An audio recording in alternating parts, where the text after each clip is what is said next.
6 మంది గాయపడితే ప్రతి ఒక్కరిని పేరు పేరున పరామర్శిస్తే అందరూ కూడా నలిగిపోయి 100 మంది మీద పడిపోయారు.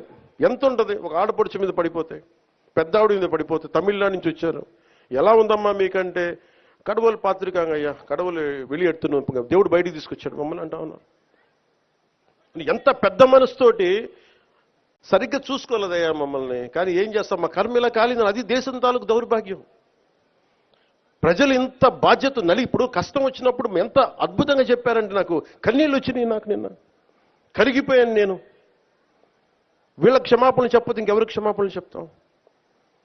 ఏఈఓ కానీ, ఏఈఓ వెంకయ్య చౌదరి గారు కానీ, ఈఓ శ్యామలరావు గారు కానీ, చైర్మన్ బిఆర్ నాయుడు గారు కానీ, టీటీడీ బోర్డు సభ్యులు, పాలక మండలి సభ్యులందరూ కానీ, మీరందరూ వచ్చి ఒక్కొక్క వ్యక్తి గురించి కథ వింటే అప్పుడు మీకు బాధ అర్థమవుతుంది. క్షమాపణలు చెప్పండి. మీరు క్షమాపణలు చెప్పి తీరాలి, వేరే దారి లేదు. క్షమాపణ చెప్తే చెప్పడంలో తప్పులేదు. చెప్పినంత మాత్రాన చనిపోయిన వాళ్ళు బతికి రారు కదా. అది అవన్నీ ఎవరో ఏదో మాట్లాడారంటే వాటికన్నిటికి స్పందించాల్సిన అవసరం లేదు. కాకపోతే తప్పిదం జరిగింది, అది ఎలా జరిగింది, ఎట్లా జరిగింది అనేది ఎంక్వైరీ చేస్తారు. బాధ్యుల మీద కఠినమైన చర్యలు తీసుకుంటారు. అందులో ఏమాత్రం డౌట్ లేదు.